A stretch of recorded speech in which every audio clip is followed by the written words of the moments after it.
Assalamualaikum warahmatullahi wabarakatuh. Alhamdulillahilladzi ahyana ba'dama amatana wa ilaihin nusur. Asyhadu an la ilaha illallah wahdahu la syarikalah wa asyhadu anna sayyidana wa nabiyyana Muhammadan abduhu wa rasuluh. Allahumma shalli wa sallim wa barik ala sayyidina Muhammad wa ala alihi wa sahbihi ajma'in.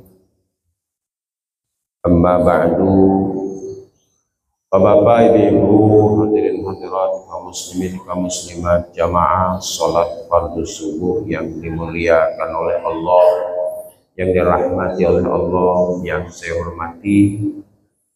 Kembali kita bersyukur kepada Allah Subhanahu wa Ta'ala dengan menta'zimkan Allah, mengagungkan Allah. Kita puji Allah dengan kalimat tahmid, alhamdulillahirabbil alamin. Kemudian kita bersalawat dan salam lagi kepada Nabi kita Muhammad sallallahu alaihi wasallam. Allahumma shalli wa sallim wa barik ala sayyidina Muhammad wa ala alihi wa sahbihi ajma'in. Mudah-mudahan kita nanti di yaumul qiyamah semuanya kita mendapatkan syafaatnya Rasulullah sallallahu alaihi wasallam, hingga kita mudah untuk masuk ke dalam surga. Pada ibu yang saya hormati, kita pada subuh ini membaca kitab Hidayatus Salikin fi Sulukil Maslukil Muttaqin tentang faslun fi adabil muta'allimi. Faslun fi adabil muta'allimi. Pasal pada menyatakan adab orang yang belajar, muta'allim. Bagi murid misalnya, apa adabnya terhadap gurunya. Jadi kita belajar tentang adab. Dan adab orang yang belajar serta orang yang mengajar. Padanya itu beberapa macam. Tetapi disebutkan oleh Imam Al-Ghazali rahimahullah ta'ala pada Bidayatul Hidayah 11 macam. Jadi ada 11 macam adab orang yang belajar ilmu kepada gurunya. Adapun yang pertama, apabila berdapat dengan gurunya, maka hendaklah ia mendahului memberi salam. Berdapat, apabila berdapat dengan gurunya, maksudnya bertemu dengan gurunya. Jadi murid ini hendaklah ia mendahului memberi salam. Apakah kaku seperti itu? Tidak juga. Ya, kalau gurunya yang melihat dengan muridnya, apa salahnya juga gurunya mengucapkan salam dengan murid. Nah, jadi tidak kaku. Namun adabnya begitu. Nah, biasanya guru ini tidak bisa pula mengingat semua muridnya. Ya, kalau saya juga ingat lah, 5 tahun pernah ngajar di pesantren, 10 tahun di Sabila, di PPTH. Itu kalau ketemu ada saya ingat. Paling dia yang ingat. Ini Pak Guru katanya. Ya salam. Kita mana bisa ingat Pak. 25 satu lokal, 30 satu lokal. Mana kita ingat? Muridlah yang ingat dengan gurunya. Kadang guru juga sudah tua, kadang matanya kabur. Ketemu misalnya di pasar di mana kita ingat. Jadi jangan pula guru tuh murid mengatakan guru ini sombong, kan? Karena dia tidak ingat. Jadi adabnya ya seperti itu. Namun mengucapkan salam itu kalau kita lihat lagi dalam ajaran Islam, dia termasuk hakul muslimin 'alal muslim. Hak orang muslim terhadap orang muslim lainnya. Jadi kan situn ada 6 itu. Kita mesti tahu semua itu. Dia dah mendekati wajib hak orang muslim terhadap muslim lainnya. Jadi kalau kita ketemu, kita mendahulukan hak kita. Berapa hak orang muslim pada muslim lainnya? Ada 6. Iza laqitahu fasallim alaihi. Iza laqitu fasallim alaihi. Apabila bertemu, ucapkan salam. Jadi berdahuluan-dahuluan lah ucapkan salam. Jangan pula nunggu, kalau tak nunggu dia ucapkan salam, aku tak ucapkan salam. Tak begitu. Jadi kita berdahuluan mengucapkan salam. Apalagi wa iza da'aka fa'ajibhu. Itu termasuk juga hak orang muslim pada muslimannya. Wa iza da'aka fa'ajibhu. Kalau ia mengundang kamu, penuhi undangannya. Selagi menghadiri undangannya itu kita tidak mudarat. Nah, kalau kita menghadiri undangan itu misal memudaratkan kita, ya payah juga. Jauh misal tempatnya, kita memerlukan minyak ke sana. Pengundang engkau di mana? Guntung. Nah, kan kadang-kadang kalau kita tak ada modal gimana gitu, hadir ke sana. Nah, gitu. Jadi kalau dekat-dekat rumah, apa pula mudaratnya? Bisa berjalan kaki, diundangnya malam. Aku besok mau mengadakan haul orang tua saya, mak saya, dekat rumah. Apa yang mudaratkan kita untuk hadir di situ? Tidak kan? Jadi salah satu hak orang muslim lainnya itu apabila ia mengundang, kita mengijabah undangan. Kalau memang tidak bisa, kita sebut tidak bisa. Patah lagi misalnya kita diperlukan orang datang, berharap bapak-bapak yang memimpinnya, bapak yang nanti yang baca doanya. Nah, itu berarti berharap betul orang. Kalau memang tak bisa langsung sebut. Kapan harinya, jam berapa? Kalau hari itu saya tidak bisa, karena mungkin ada jadwal di lain. Jadi hak orang muslim dengan muslim lainnya itu memenuhi undangannya. Wa iza stansahlahu fansohlah. Fa iza stansahlaka fansohlah.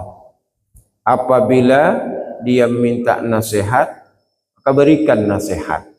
Itu juga termasuk daripada hak muslim lainnya. Dia minta nasihat kepada kita, kita mampu memberikan nasihat, berikan nasihat.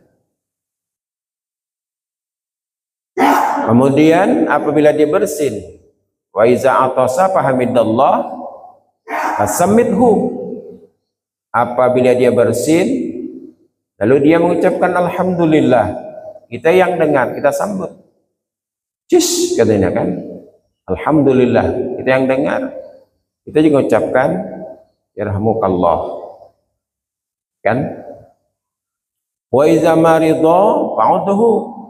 Kalau dia sakit, jenguk. Nah, si anu mana ya?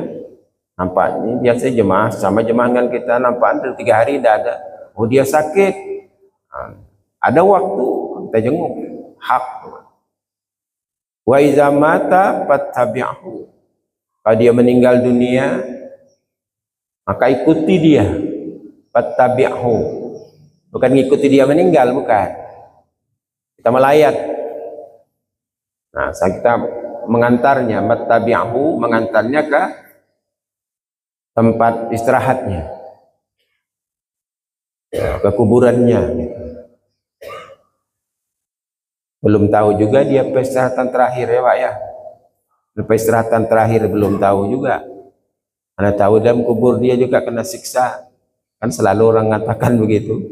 Istirahatan terakhir katanya. Belum tahu juga istirahat. Mudah-mudahanlah kita doakan yang telah mendahului itu benar-benar dia mendapat nikmat di dalam kuburnya.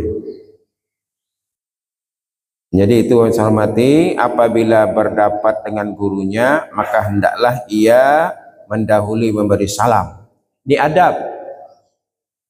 Tapi kalau syarat-syarat menuntut ilmu supaya dapat ilmu bukan ini. Ini kita ambil pendapat Sayyidina Ali misalnya. Lan tanalul ilma illa bisittatin. Seseorang itu tidak akan dapat ilmu kecuali 6. Kata Imam Ali. Kita ini nuntut ilmu pengetahuan. Kalau tidak dengan 6 ini, maka kau terdapat ilmu. Kata Sayyidina Ali. Kenapa kita ambil pendapat Sayyidina Ali? Karena dia orang alim. Nabi yang menyebutnya. Jadi siapa-siapapun misalnya yang menyekolahkan anaknya, maka ingatlah yang 6 ini supaya dapat ilmu. Pertama, zakain. Apa itu zakain? Memang anak itu ada kecerdasannya. Tingkat IQ-nya itu ada kan? Ada yang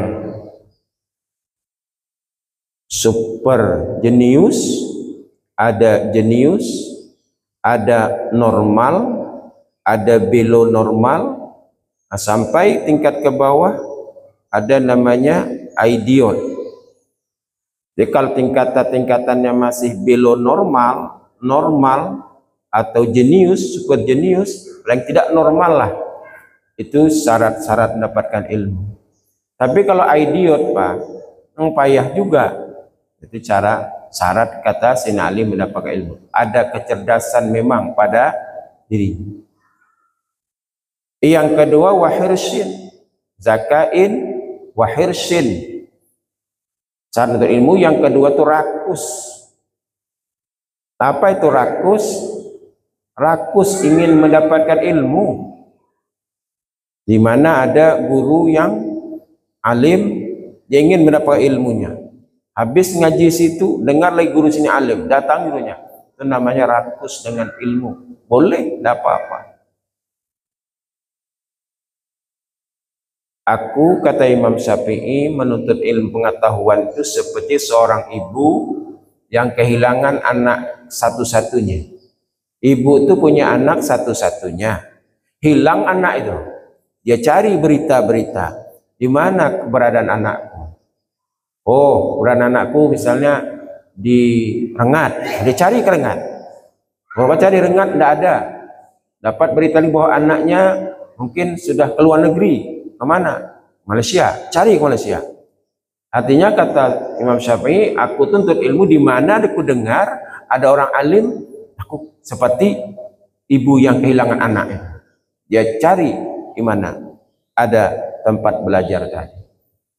Hanya kita ketahui Imam Syafi'i menuntut ilmu selama 30 tahun lamanya. Umur 54 meninggal dunia. Ini apa namanya Pak? Wahirsin. Rakus untuk mencari ilmu. Tamak. Boleh Pak. Aku sudah ilmu ini mengerti, ilmu ini belum mengerti. Cari terus. Tapi syarat pertama tadi itulah adanya kecerdasan. Kalau memang tidak cerdas, ya susah juga Pak. Saya membuktikan. Kami dulu belajar sifat 20 keliling di surau. Adalah bapak-bapak berapa tahun sudah belajar sifat 20 ini? Mungkin puluhan tahun. Disuruh ada guru, coba sebutkan sifat wajib bagi Allah yang 20 itu. Paling-paling dia ingat ada wujud, qidam, baqa, mukhalafatul lil hawadis, qiyam bi nafsi. Kemudian seterusnya dia hilang, lupa. Dah ingat aku lagi katanya. Berapa lamanya belajar tuh? Puluhan tahun. Apa ya aku ini tak dapat. Ya bagaimana lagi lah. Karena memang zakain itu tidak diberikan. Kecerdasan.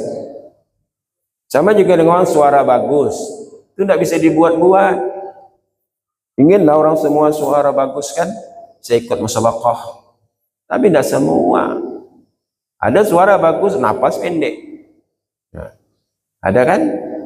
Bagus suara, tapi napas pendek. Satu baris 3 kali bernapas. Waktu ngaji kena coretnya banyak. Kenapa? Tanapus dia. Nah, kalau paling tidak bisa jadi kori, ya kori provinsi lah. Paling tidak napasnya itu kalau satu baris setengah itu belum, dia menarik napas lagi. Semua kita mau, ingin, tapi Allah sudah berikan kau segini saja. Ya paling tidak kita pelajari tajwidnya. Tidak semua kita. Zakain cerdas, wahirsin tamak, mencari ilmu tadi. Itu kata Sinali. Kemudian wa istibarin artinya ada kesabaran. Nah, jadi untuk ilmu itu cerdas, tamak, mencari ilmu, ada pula namanya kesabaran, sabar untuk ilmu tuh. Jangan pula tidak sabar. Ada dulu kan kisahnya tak sabar untuk ilmu, dah lama belajar. Ibnu Hajar Al-Asqalani belajar dengan guru, rasanya dah lama jangan guru nih. Ini mungkin juga kecerdasannya belum dibuka oleh Allah. Akhirnya dia bilang sama gurunya, guru, rasanya lama sudah belajar dengan guru nih, tak dapat. Baiknya aku kembali ke kampung. Sia-sia, kata orang-orang pepatah itu, besi arang habis, besi binasa. Habis arang dah, membakar besi ini bikin parang, tak jadi-jadi. Kata gurunya, bersabarlah, wastibari, sabar untuk ilmu. Akhirnya tidak sabar ya, pulanglah. Kata gurunya, tidak ada waktu kau lagi, nanti balik ke sini lagi, belajar lagi. Ya lagu, pulang. Lalu melihat suatu i'tibar, ketika pulang dia, kabarnya kan singgah di dalam gua, hari hujan, masuk dalam gua. Gua itu tembus hari hujan, meneteslah air dari atas yang ditimpanya bawah batu. Dilihatnya bekas timpaan air ke batu itu membekas batu itu. Nampak bekeluk apanya, bahasa Banjarnya belubak batu itu. Dia kata Ibnu Hajar, mungkinkah otakku sekeras batu ini belajar tak dapat? Agaknya otakku lebih lembut lagi pada batu ini. Balik lagi dia belajar dengan gurunya. Dengan i'tibar itu, maka dia menjadi orang alim. Adanya kesabaran, istibari. Jadi jangan belajar itu tidak sabar. Sabar itu. Tuh, 3 sudah. Ini kata Sinali ini. Yang keempat kata Sinali, kalau belajar itu namanya wabul ghatin. Biaya. Tak bisa belajar tak ada biaya. Pasti harus ada biaya. Ini bukan yang nyebutkan, ini orang-orang ilmuwan Indonesia. Sayyidina Ali yang ngomong ini. Harus ada biaya. Paling tidak kan biaya makan. Kita juga lihat baca sejarah. Ketika ibunya si Abdul Qadir mengirim si Abdul Qadir belajar, kan dititipi duit lah mamanya. Adanya ada biaya kehidupan. Kalau sekarang kita belajar misalnya apa biayanya? Kata guru beli kitab ini. Nah, kita beli kitab. Tak mungkin kita belajar tidak ada biaya. Mustahil, ya kan? Sekarang alhamdulillah kalau di negeri kita ini umpamanya belajar di SD, masalah di sekolahan tidak ada lagi pungutan kan? Gratis. Ini mesti ada bulghah. Kemudian lagi yang kelima kata Sina Ali, fa irsa ustaz wa irsadi ustaz, ada petunjuk guru. Nah, jadi kalau belajar itu mesti ada guru. Kalau berguru dengan Google bisa enggak? Sebagian Google ini ada juga menyalah dia. Kalau kita tak perhatikan betul, kadang ada salah dia. Jadi kalau tulisan-tulisan hadis, tulisan ayat, nah sembarangan aja. Ini mesti ada guru. Jadi berguru. Ada sesuatu yang memang tidak bisa dijelaskan dalam apa namanya tadi, dalam internet itu. Ya, ada guru yang mesti menjelaskan.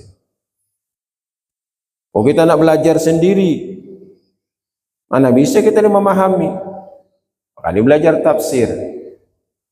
Katakan sajalah, kalau ilmu dunia ini kita belajar bahasa Inggris saja misalnya, tak pakai guru, kita beli kamus, belajar sendiri. Yakin aku tak dapat Pak. Kenapa? Karena tulisan dengan bacaan tidak pas. Yalah, kalau kita belajar bahasa Inggris kan, tulisnya B O O K, kalau dibacakan book, dibaca book, buku. Tulisannya one, dibaca one, ya kan? Tulisnya Tia Ceher, dibaca teacher. Kan jauh tuh. Jadi kalau tidak berguru, manalah kita mendapat. Tambah juga kita belajar bahasa Arab. Kalau kita tidak berguru, mau baca kamus saja, tidak bisa. Tak bisa, yakin saya tak bisa. Karena penggunaan ini bagaimana, penggunaan ini bagaimana, penggunaan ini bagaimana. Ya kan? Bapak yang saya hormati, mesti ada petunjuk guru. Begitu kata Sayyidina Ali. Yang terakhir kata Sayyidina Ali, kalau kita nuntut ilmu itu watulu zamanin, panjang masanya. Jadi 6 itu mesti ada pada seorang yang mencari ilmu. Watulu zamanin, panjang masanya. Yalah, kalau orang mau mendapatkan gelar S1, boleh kita lihat 6 tahun tambah 3 tahun tambah 3 tahun 12, paling cepat nanti 4 tahun 14 tambah 4 16 tahun baru mendapat titel S1 kan, lamanya belajar tadi. Sudah mampunikah ilmu itu? Belum tahu. Jadi begitu jelasnya kalau mendapatkan ilmu itu, maka kata Sayyidina Ali 6 syaratnya. Kemudian ini adab, kita mempelajari adab seorang murid kepada gurunya. Jadi yang pertama hendaklah ia mendahului memberi salam bila ketemu dengan guru tadi. Yang kedua, bahwa jangan membanyakkan berkata-kata pada hadapan gurunya itu. Jadi kalau kita belajar itu, jangan banyak berkata-kata di hadapan guru, dengarkan yang guru berikan ya. Kalau kita banyak berkata-kata berarti kita tidak termasuk memperhatikan adabnya. Kemudian ketiga, bahwa jangan ia berkata-kata sesuatu yang tiada ditanya oleh gurunya. Nah, kalau sudah gurunya bertanya, nah, silahkanlah apa yang tanya gurunya dijawab dengan baik.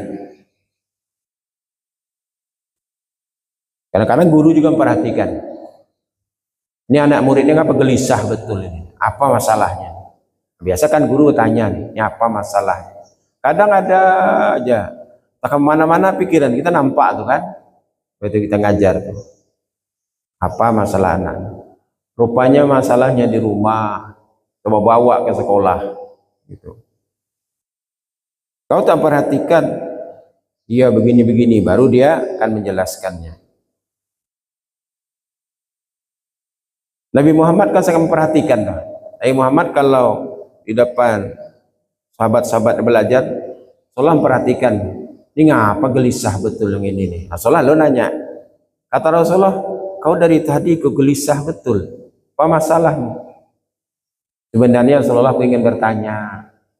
Tanyalah kata Rasulullah. Nah, boleh bertanya ya Rasulullah? Boleh, kata silahkan. Apakah pertanyaan aku ini bikin aku malu di hadapan Allah atau tidak ya?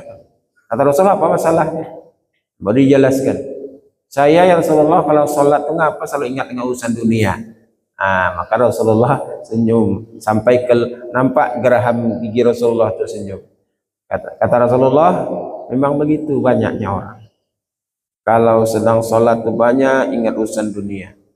Tapi tidak apa-apa kata Rasulullah, asal kau waktu ingat urusan dunia, cepat engkau mengembalikannya, beringat kepada Allah. Memang Allah tak marah? Ya, kata Rasulullah, seperti anak baru belajar jalan. Anak yang baru belajar jalan kan tati-tati jatuh dia. Kata maknya ke sini nih. Kadang-kadang jatuh anaknya. Maknya ketawa aja. Mendatangi mamanya, sini nak, jatuh dia. Sini nak, sini. Akhirnya nyampai kepada maknya. Maknya senyum aja nengok anaknya terjatuh-jatuh itu kan namanya belajar. Jadi kalau kita pun menghadap Allah, teringat dengan urusan dunia, kembalikan cepat, kembalikan cepat. Itu saja caranya.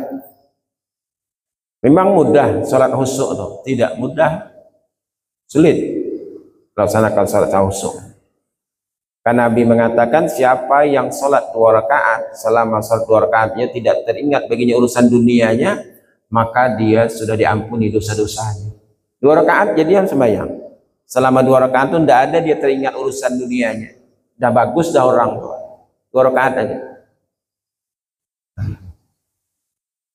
Jadi Rasulullah sangat memperhatikan. Jadi guru itu juga sangat memperhatikan. Betul-betul guru tadi.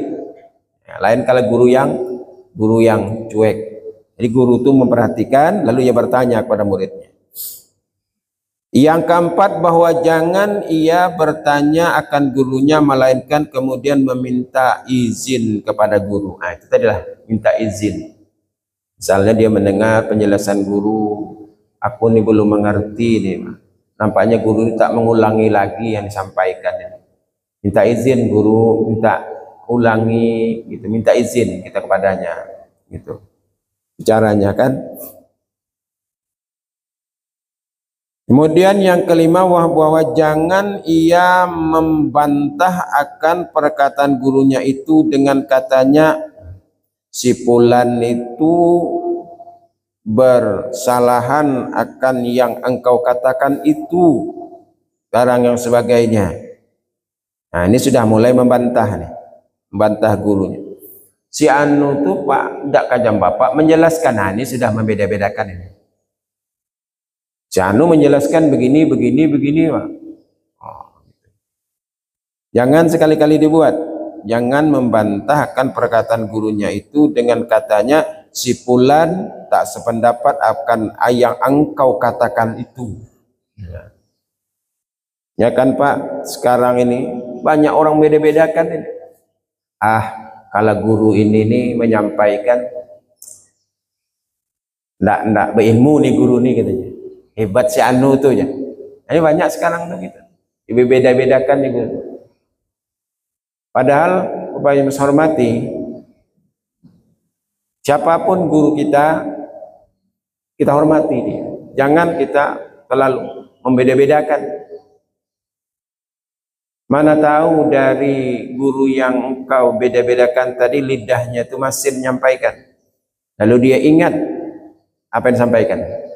Kita kan bisa mengingat itu. Selama kita lupa pernah belajar. Oh, kalau bapak ini menyampaikan, aku ingat yang dikata-katakannya. Dia menyampaikan begini begitu. Ingat, ada yang satu menyampaikannya seperti angin berembus saja, lalu saja. Tidak ada teringat apa yang pernah disampaikannya. Kita tidak tahu. Jadi jangan sekali-kali membantahkan perkataan gurunya itu dengan katanya, si fulan ini tak sependapat dengan engkau guru. Di hadapannya. Sudahlah, simpan aja dulu. Oh, guru ini begini. Jangan kita membantah di hadapannya. Yang terutama tentu guru tadi merasa dipermalukan. Yang keenam, bahwa jangan ia memberi isyarat akan gurunya itu dengan menyalahi akan bicara gurunya itu.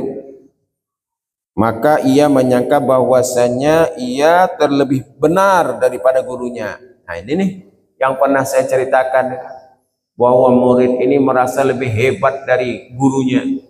Itu yang kemarin saya kisahkan kan, seorang ahli baca Quran, lagi muda dia, ingin belajar dengan seorang sufi besar bernama Abu Sa'id Abil Akhyar.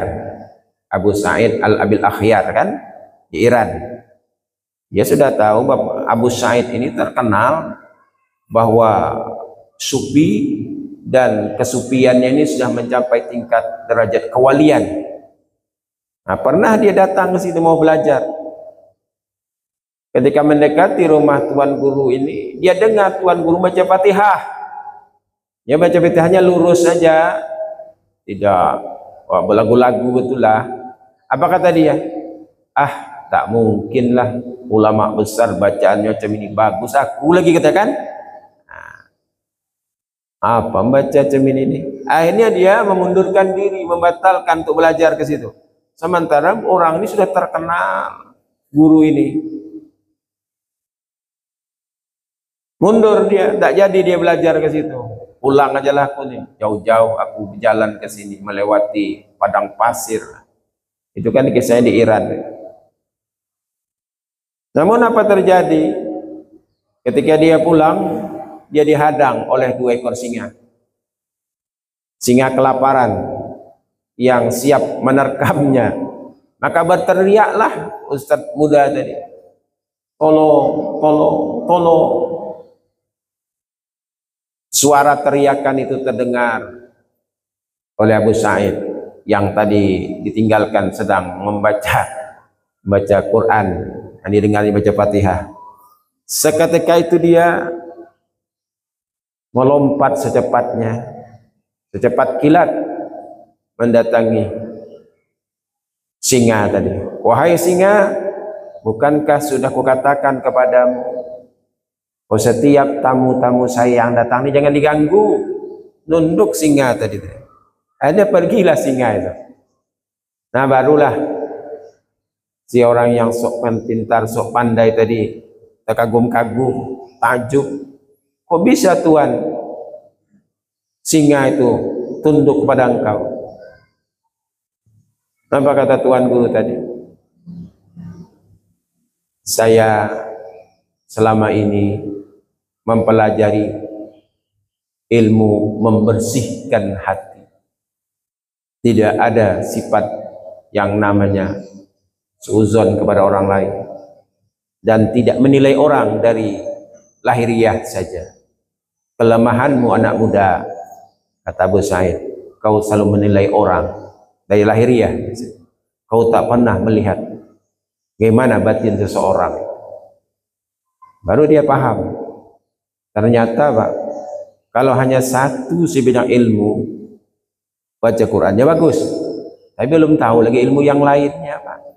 Tauhidnya bagaimana, tasawufnya bagaimana. Sedangkan tuan guru tadi sudah mumpuni dia sudah makhluk yang disayangi oleh Allah, sampai binatang-binatang pun tunduk kepadanya. Jadi jangan kalau kita memiliki hanya satu ilmu pengetahuan rasanya wah udah mumpuni benar ilmu itu. Belum lagi bahwa ilmu Allah itu kan seluas lautan. Yang diberikan ilmu kepada manusia ada lagunya tuh, ilmumu bagaikan setetes air di lautan kalau dibandingkan dengan kepandaian Tuhan, kata orang Irama kan. Ambil ujung lidi, tancapkan di laut, diangkat, netes, itulah ilmu yang diberikan Allah pada kita. Ilmu Allah luas.